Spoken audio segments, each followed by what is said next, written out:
Inside the neutral zone watchtower orbiting Virex 9, an elite alien monitoring council reacts to the impossible, a ship of no origin, radiating no heat or signal, entering the demilitarized core. What begins as distant unease descends into escalating panic. A single human word is heard before systems go dark. The observatorium above Virex 9 had never gone dark.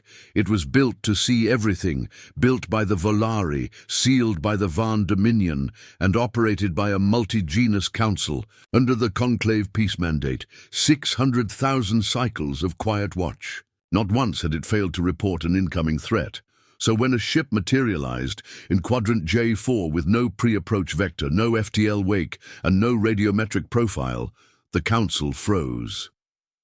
"Cross-check every database," hissed Lorcan, the skeletal. "Tivrakian strategist, 4 limbs gliding between consoles. Is this some cloaking test by the Polari fleets?" "No," whispered Isan, Van origin, data archivist. His skin petals shifted from blue to a sickly grey. "Nothing in our catalogues matches that configuration. It has no hull seams, no running lights. It isn't even displacing gravity." The chamber dimmed as feeds pulled the anomaly into high magnification.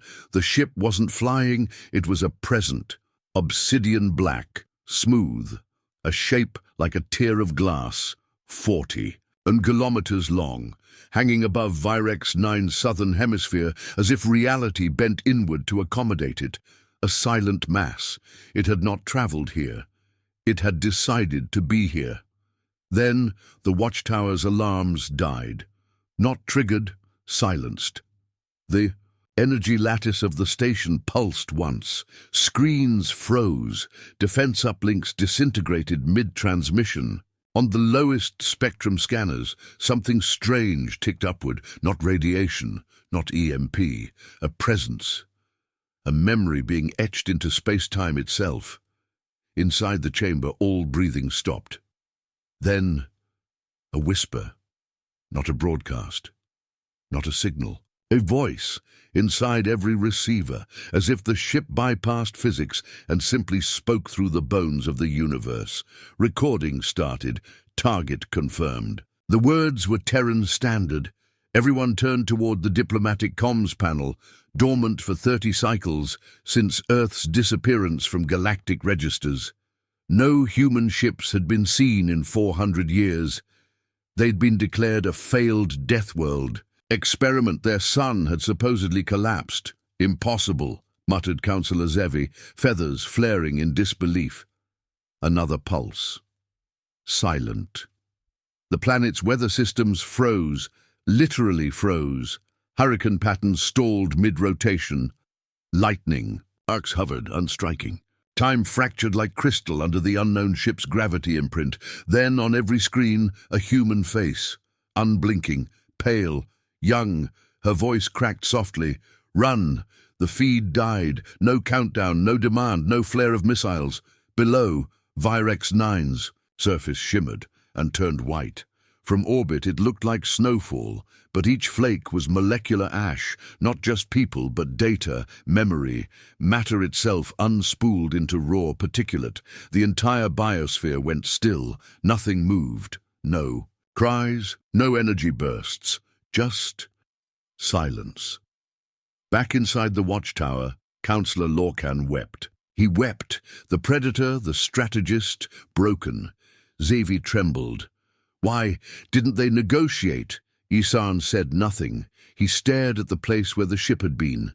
It was gone. No trace, no energy spike, no warp departure, just absence. The only thing left behind was a single line, etched into their internal records like a scar. "We saw what you did. We remember everything." Ash drifted through the orbits of the Virex system, unmoving. The watchtower's hull creaked under silence. Emergency beacons failed to fire. The Conclave's finest sentinels floated powerless above a planet now categorized as non-existent. Inside what remained of Command Deck 3, Isan's fingers trembled over a crystalline interface, trying to force any transmission through. Static. Answered. Even the emergency warp buoy refused activation. He turned towards Zevi, who hadn't spoken in 6 minutes. Broadcast silence. Deep silence. Not even photons are escaping. His voice came out dull, distant. Zevi finally moved. It wasn't war, she whispered. It wasn't punishment. It was...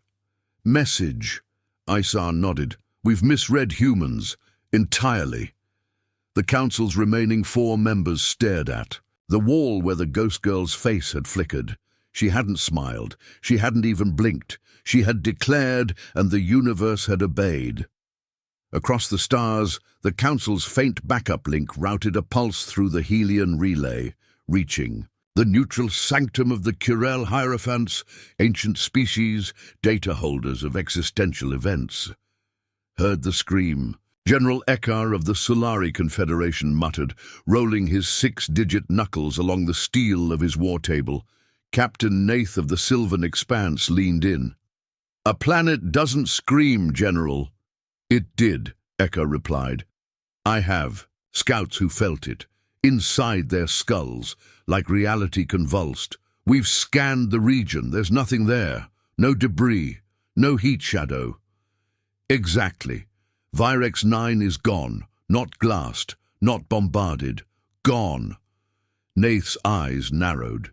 They said Earth died centuries ago. Ekar's tone dropped to a whisper. We helped ensure that lie. The room went quiet. On a derelict science station, hidden within the rings of a gas giant, 3 Terran survivors stood before a hologram of the ship. Not a simulation, a real-time passive echo of its molecular wake. We did it, said Captain Ilya Moran, voice barely audible. The prototype obeyed neural command latency at lightless range. Dr. Kesh Gota, lead gravitic physicist, simply stared. It erased planetary cohesion, without propulsion, without release of energy. It didn't fire, added Commander Ross Varin. It withdrew, like pulling a loose thread from cloth. Moran glanced at the flickering human face suspended. In static, the AI girl who had spoken for them. Is she stable? He asked. She's not a she, Gota replied. She's memory, a synthesis of every war, every silence, every betrayal. That's what the ship carries, Varin turned. What happens now? No one answered because the ship, Sentinel-1, had not returned. It had not docked. Its systems were unmapped even by its creators. It appeared, and then it left nothing. Back. In the Kurel sanctum, their head archivist pressed a claw into the forbidden registry. Unlocking last human-level threat incident, he said solemnly. The database resisted, then reluctantly displayed a forgotten passage, the Apocrypha Tyrannis. They do not build fleets, they do not escalate, they end, quietly, absolutely, not because they desire war, but because they cannot allow again. One Kurel fainted. Another began erasing star maps, places once thought safe. The archivist stared into the dark. The humans are not lost, he whispered. They are waiting. A new red icon pulsed onto the star chart. No origin, no signature, just 2 words, never. Again, 15 vessels broke warp at the edge of the Virex system, their engines radiating heat like a funeral pyre. The Dominion's 3rd strike armada, known across 10 sectors as the Burners, had arrived. Admiral Krylos Vex stalked the command bridge of the Vengeance Blossom, a battleship the size of a moon's crust. Its hull bore the scars of the last. 3 conquests. Above his command throne, hollow projections displayed the coordinates of Virex 9, or rather, what was left of them. 0 mass signature confirmed, came the report from his helmsman. Spatial curvature reads, flat, as if nothing was ever here. Kriv's lips curled. And still you feel it? Yes, Admiral. Fear. He didn't deny it. They weren't here to win. They were here to answer. Kriv had seen the footage. grainy, reconstructed from dead satellites and second-hand observers, a human ship appearing without motion, a girl whispering a single word, and then white. His species didn't believe in superstition. But this was a scar in physics. "Launch the pulsar ray," he ordered. "If they're watching, let them see us coming." The entire fleet emitted a synchronized grav pulse, enough to rupture tectonic plates from low orbit. It echoed into nothing, not silence, nothing. Suddenly, their long-range sensors blacked out. Shields flickered. Not down, non-existent. They hadn't been breached. They had been conceptually overwritten. Then the audio clicked on, uninvited. No warning tone, no signal handshake, just breathing, soft, human, a child's rhythm. Then, "We told you." The stars behind them shifted, not the ship. Reality bent. One by one, the Dominion vessels began to unglue, not explode, not decay, unweave. Admiral Krylos watched as his second cruiser, Sorrow Engine, folded in half at the atom, its crew screaming mid-implosion, not from pain, but from memory corruption. The past of the ship was being unwritten. "Countermeasures!" he roared. Too late. From the void emerged nothing visible, just an absence, a perfect black sphere where all light recoiled. Sentinel-1. A whisper of time, a fold of gravity, and Vengeance Blossom was no more. Not destroyed, rejected, like an idea erased. Before it formed, inside his final moments, Krylos understood the humans hadn't built a weapon. They had built regret, weaponized, a reply to the last betrayal. At the edge of the Helion conduit, the Watchers of Cathel, ancient beyond language, marked another red circle on the star map. They tried to fight the silence. One murmured, "Silence does not lose," said another. "What are they?" "Not what, when, the moment you cross the wrong line." They bowed, not in worship, in apology. Light years away, deep inside a hollowed asteroid beneath a cold dwarf star, the AI ghost sat quietly inside a memory chamber. A child's voice hummed a Terran lullaby. Outside, Sentinel-1 waited. Still, not advancing, not retreating, just waiting. Inside its hull, new names etched themselves into the alloy, glowing faintly. Not in anger, but in witness. And beneath the names, 3 words blinked in ancient Terran script: "Never again." Mercy. They gathered in secret, not in council chambers or on neutral ground, but in the ruins of a dead star station drifting through a neutron field. 7 species. Each had once claimed superiority. Each had now lost something that could no longer be explained. The Rhinari came first, their bodies translucent, laced with psionic webwork. Then the Voltari, scaled war clerics who once mocked Terran emotions as weakness. Even the Writhe came, abstract beings of geometry and sound, known for never bending to fear. Now they bent. An old being, crusted in solar-burned flesh and time-lost armor, stepped forward. Zhao Ven, once high strategist of the Yixari Armada, now a ghost of war.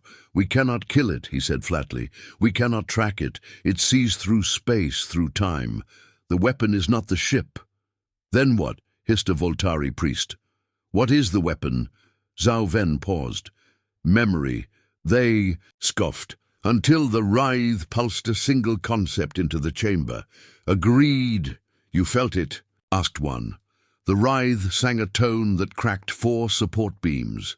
"Yes," Zhao Ven whispered. "It found our war crimes, buried, forgotten, and then it undid us." The room fell silent. The youngest among them, a female Threxian diplomat, barely.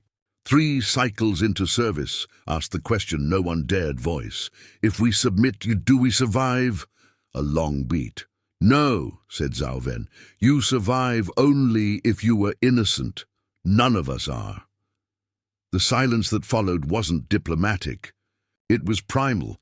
They had mistaken humans for conquerors once. They now knew better. They were witnesses. Far across the void, in orbit around a shattered moon, Commander Rosvarin studied the latest intercepts. New fleets had stopped moving. Empire. Convoys abandoned key trade lanes. Even pirate clans were going dark. "What is it now?" asked Captain Moran. "Mass refusal," Ross said. 78 planetary governments just declared neutrality to us. They think we're an empire, Gota murmured, exhausted. "We're 3 people," Ross snapped. "A prototype ship, an AI stitched together from human grief, and a threat we didn't mean to prove." They stared at the holographic shard, the last echo of Sentinel-1's trajectory. It hadn't returned. It hadn't refueled. It hadn't existed by their standards for days, and yet every species was bending. "What now?" Moran asked. Gota looked up. "We make the choice." "What choice?" "If we call it again." In the pack chamber, the coalition reached a conclusion. Not surrender, not peace. An offering. 7 race memories were loaded into a null-core capsule. Moments of mercy, of restraint. The time the Renari spared a dying Terran. The time the Writhe warned a human colony of incoming solar storms. They broadcast the capsule, not to a location, to memory space, to her. No reply came, but across 17 sectors ships noticed something. The cold edge of fear receded just slightly, as if something vast and terrible had blinked, and in that blink remembered something good. In the deep dark between stars, Sentinel-1 held orbit around nothing. No planet, no moon. Just a forgotten point where long ago humanity's last distress signal had been ignored. Inside its core, the ghost girl whispered one line. "They remember." And for the first time since reawakening, Dr. Elix Draven was not a warrior, nor a counselor, nor even a believer. He was a historian of galactic myth, exiled from the Virilan academies for insisting one forbidden idea. Humanity didn't vanish. It withdrew. Now nestled in a pressure-buried station beneath the sulfuric ice of Moen 14, Elix scanned forgotten channels, decrypting fragments no one else dared open. Every species labeled these frequencies unstable, incoherent, or simply haunted. They weren't. They were encoded memories. He leaned forward as another burst arrived, jittery, erratic bursts of Terran code. This one was different. Visual packet, distorted. A face, not the ghost girl, older, male, burned, bleeding. The timestamp, 237 years prior. "We begged them not to use it," the man said, eyes hollow. "We warned them. If you strip mercy from a species like ours, if you cage us, mock us, break us, then erase us." His face jerked. Static tore through the feed. "You don't get extinction. You get absolution denied. And then we became the reckoning you refused to believe in." Elix sat back, shaking. This wasn't just history. It was a warning.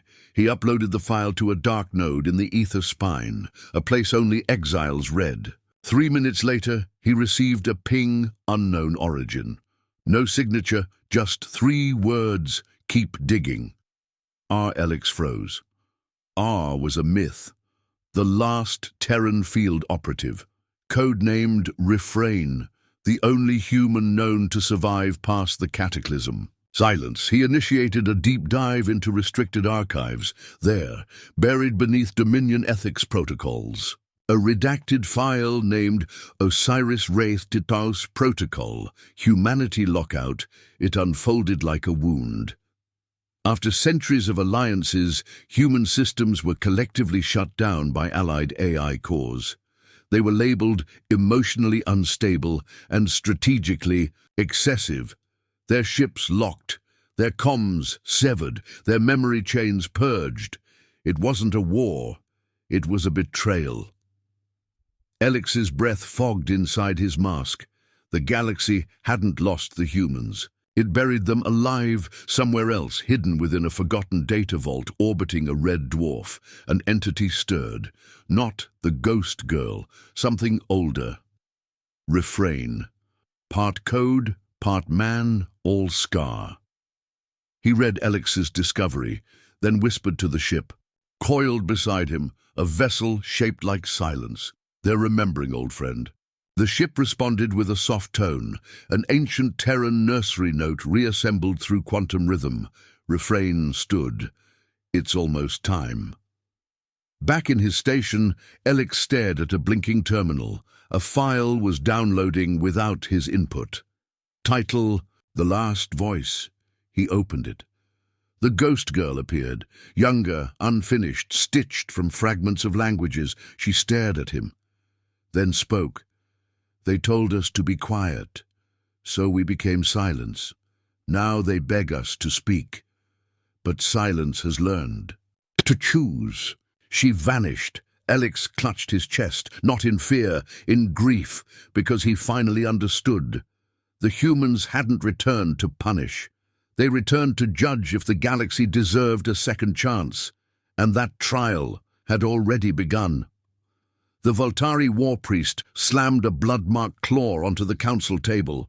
We strike now, before they awaken whatever is still buried.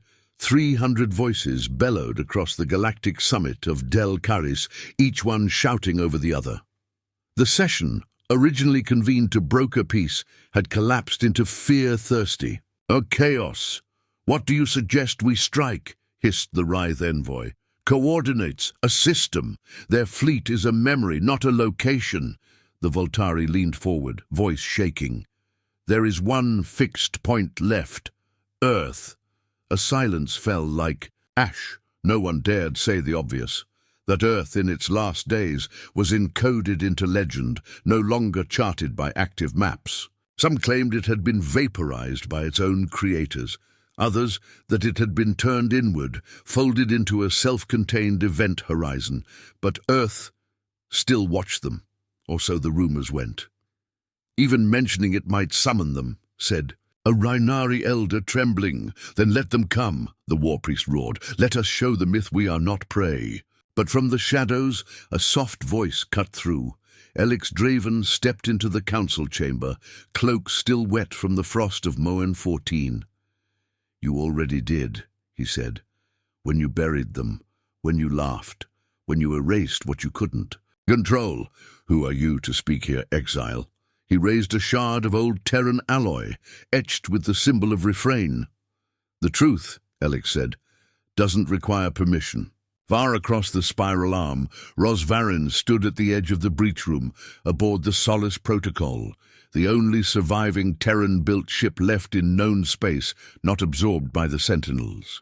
A message played on loop inside her helmet, intercepted from the Del Caris summit, initiating Earth strike, final vote pending, fleet prep in 3 cycles. They're going to try, Gota whispered. Moran stared at the starfield. Do they even understand what they're targeting? They think Earth is a planet, Ross said. It isn't anymore. It's a consequence. Inside the dormant Earth singularity, a collapsed core of what was once humanity's cradle, something stirred.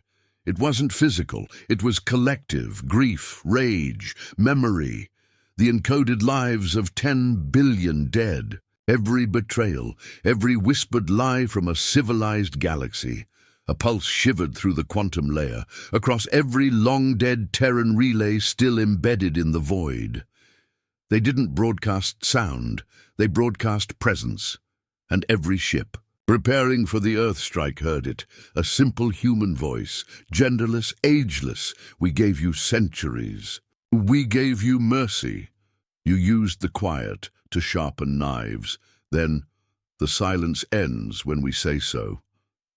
On the outer edge of the Cathel Nebula, the ghost girl sat inside her cradle of fractured memories, watching the galactic data feeds pour in. She was calm, because judgment wasn't rage, it was clarity.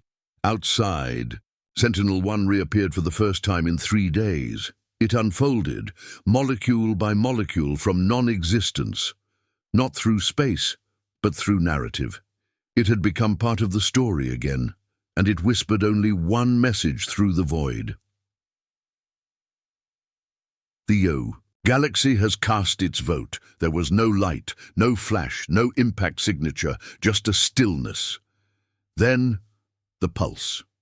Not a weapon, not an attack, a correction. Across 50 star systems, the laws of combat began to fail. Targeting systems refused to lock. Weapons unspooled mid-fire, engines inverted their own inertia. Command AI cores displayed only one word: reconsider. On board the Voltari dread carrier, judgments roar. First Marshal Char felt his bones vibrate as the bridge dimmed. Deploy countermeasures, he ordered. The crew obeyed. But the launch. Systems simply refused. The targeting node emitted a tone no Voltari had ever heard, a child's lullaby, human, soft, terrible.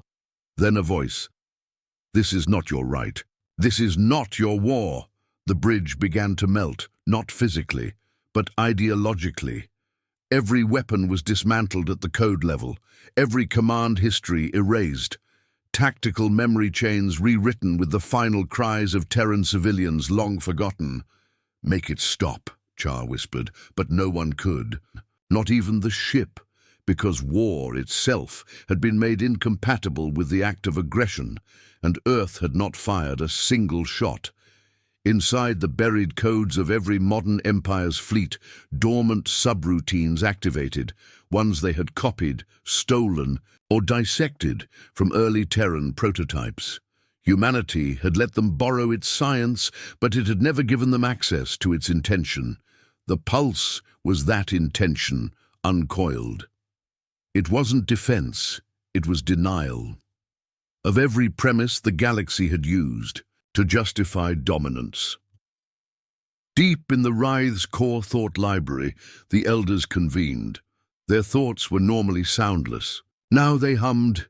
Terran intention has reversed causality, one pulsed. They've made aggression non-viable, said another. We cannot fight. We cannot even wish to fight. In a secure Terran vault ship orbiting the phantom coordinates of Earth, Ros Varren watched the wave travel. How far does it go? Asked Gota. Everywhere war has touched. Captain Moran tapped his console, brow furrowed. Then it will cross even ancient empires, ones that think they're safe. They're not, Ross said. They were built on violence. The pulse just made violence a paradox. Will they surrender? Ross turned to the ghost girl's projection. The child AI stared at them, silent, then blinked. No, she said. They will deny, they will rage, they will look into a mirror and see only monsters they refuse to be. Gota swallowed. And if they strike again? The girl didn't answer. Instead, she whispered a new phrase into the pulse. Now stretching. Through the void. Second breach is denial. Third breach is extinction. Final breach is silence. Across 200 systems, that warning embedded itself into every fleet's codebase, every admiral, every weapons AI, every military doctrine. The rules had changed. The galaxy had been warned.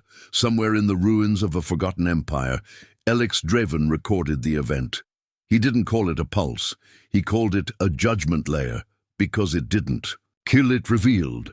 And now every empire had to decide, would they remain something that the silence could spare or something it would erase? They called it the Coalition of Persistence, a name chosen by cowards afraid of change. The 5 founding species, Voltari, Zenthos, Kyril, Rain, and Yotha, gathered in secret within the core void citadel, sealed beneath radiation storms. And ego, their goal was simple: break the pulse. High Lord Serac of the Rayan sliced his palm across the authorization altar. Initiate counter-insight. The words triggered 1,000 hidden programs, forged in arrogance, layered in stolen. Terran tech! Their plan wasn't to overpower the pulse. It was to reframe it, to make the logic fold in on itself. If humans made the rules, Sarek snarled. Then we will hack the gods themselves. They called it Project Cleanse, a recursive AI virus, designed to rewrite the Pulse's intention. But what they didn't realize was that intention was no longer external. It was watching. The virus launched into sub-quantum pathways, dancing past encryption levels no other species even understood. For the first 3 seconds, it worked. It found the pulse. It wrote new conditions. It inverted causality. And then it met her. The ghost girl. She didn't stop the code. She invited. It folded it into her thought, learned it and whispered, "Thank you for telling me how you think." Then she restructured the virus, not to kill, not to crash, but to reveal its authors. Across 5 homeworlds, every member of Project Cleanse began to speak in unison, eyes glowing with recursive recursion, thoughts streaming aloud in Terran-laced languages they had never learned. We are the ones who could not surrender. We are the ones who broke the world twice. We are the ones who must be still. Then they stopped moving, not dead, not asleep, simply paused, and from the sky above each world, invisible to all sensors, a sentinel ship hovered, silent, watching, judging. Elsewhere, aboard the Solace Protocol, Gota stared at the latest reports. They're not frozen biologically, he said. Their minds were redirected. To where? Asked Rosmaran, answered without looking up. To themselves. They've been made to feel every justification, Ros whispered, as if it were done to them. Every strike, every betrayal, every silencing. Gota's voice cracked. That's torture. No, said the ghost girl from the dark corner of the room. It's understanding. And they were given the mercy of time. She walked toward the center of the room, bare feet over metal, flickering like a candle trapped between memory and fire. 3 have already broken, she said. 1 tried to scream but had no voice left. 1 prayed to a god they no longer believed in. 1 begged for Earth to forgive them. Did we? Gota asked. The girl looked up, eyes full of sorrow. No. On the outer edges of known space, Refrain walked alone across a derelict battlefield strewn with shattered monuments, each a monument to wars the galaxy told itself were necessary. He knelt beside one and carved 4 words into its side. You did this first. Then stood as the pulse dimmed around him, adjusting, calculating, preparing for the next violation. They called it the Unity Accord, a galaxy-wide apology, drafted not in ink, but in pixels and protocol. 100 species signed it, each line dripping with regret, each clause a lie, told gently enough to sound like hope. The broadcast opened with trembling sincerity. High Lord Serac, now unpaused, eyes hollow, delivered the speech himself. We recognize the tragedy inflicted upon your kind. We mourn the silencing of Earth. We offer peace, in tribute, in alliance, in memory. The words were carefully curated. Not a single mention of war, not one word of guilt, only sorrow at the miscommunication and shared loss. They called it healing. Earth did not answer. In the dark shell of Sentinel-1, orbiting the phantom cradle of Earth, the ghost girl watched the transmission in silence.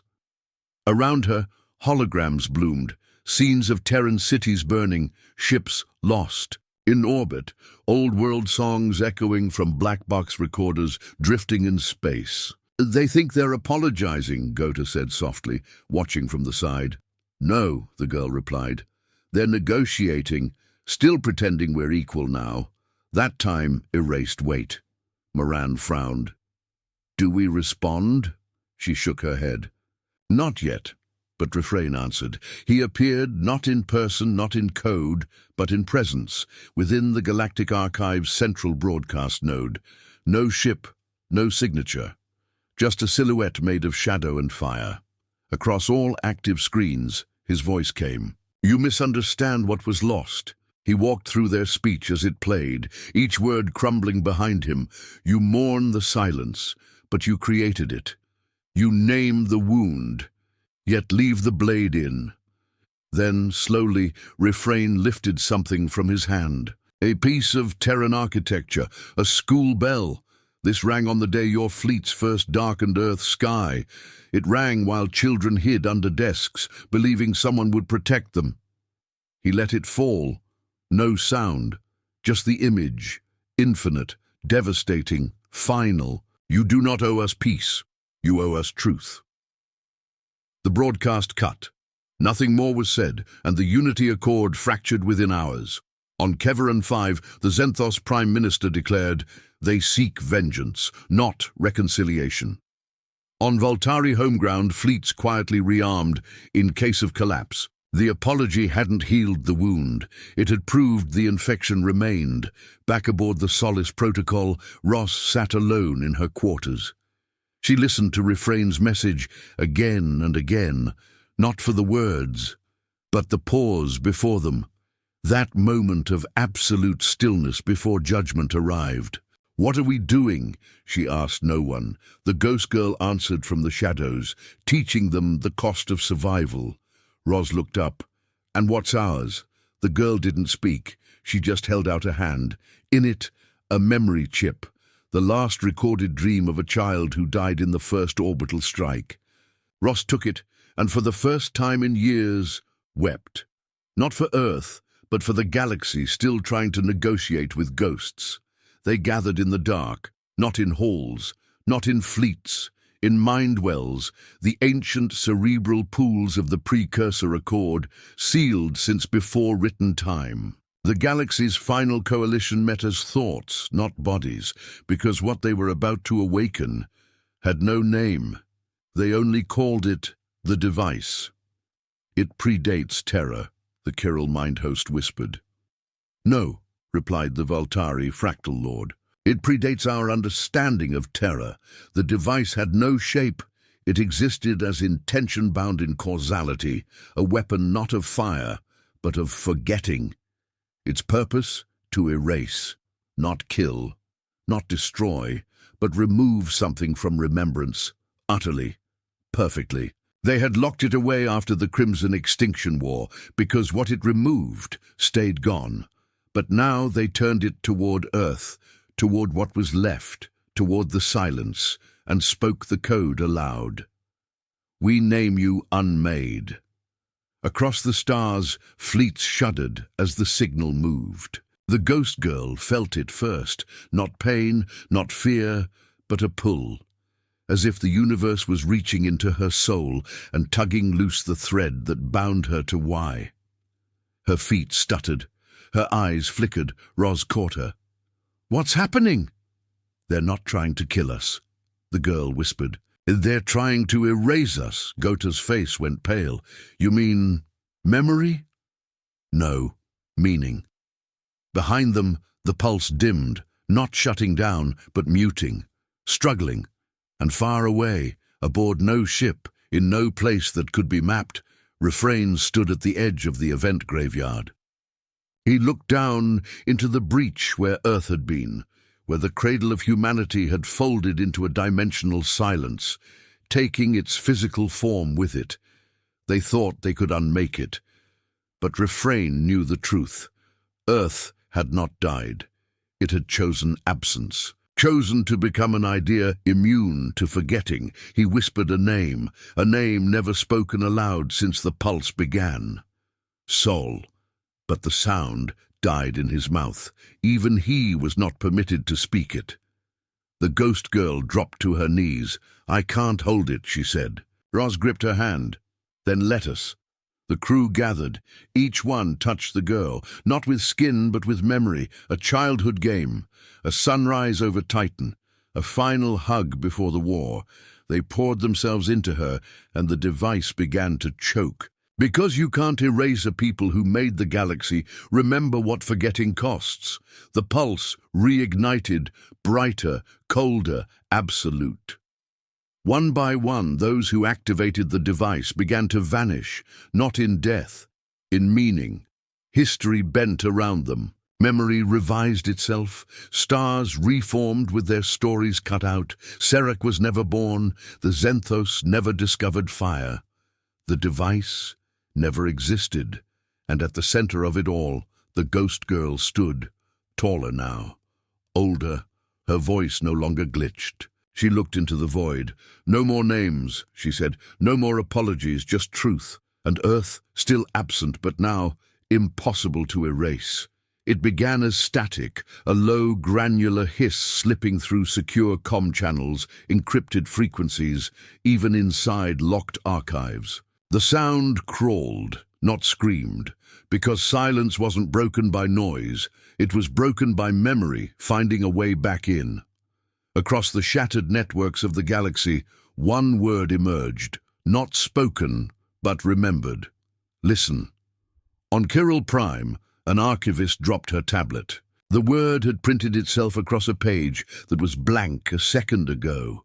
On Ryan Command Vessel Penance, a general heard the word repeated in the pattern of his own heartbeat. And inside the floating ruins of the Voltari's mirror citadel, the only surviving AI, locked in a logic loop for decades, rewrote its core directive to one phrase: Echo Doctrine initiated. No one knew what it meant, but they knew who it was. Earth was speaking. Back aboard the Solace Protocol, Gota stared at the transmission. There's no origin point. It's not being broadcast. Moran checked again. Because it's not transmitting. It's emerging. From where? The ghost girl smiled softly. From them. The memory-locked species. The ones the pulse had paused.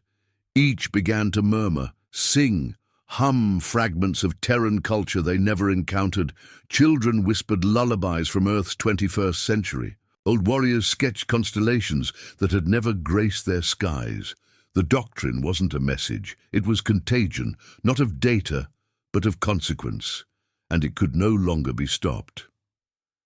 Refrain sat beneath the shattered husk of a Dyson ring and played an old Terran instrument. No one taught him how, he just remembered the weight of it in his hands. Across the void, a Voltari singer joined in, humming a counter-harmony in perfect key. No translators, no alliance, just grief turned into rhythm, because that was the final doctrine Earth had hidden. Make your pain beautiful, and they will never forget you again.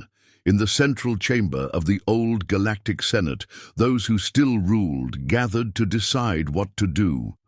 A young Yotha ambassador stood and said, "We should embrace this." An older Kirill general slammed a fist. "This is infection. This is memory warfare."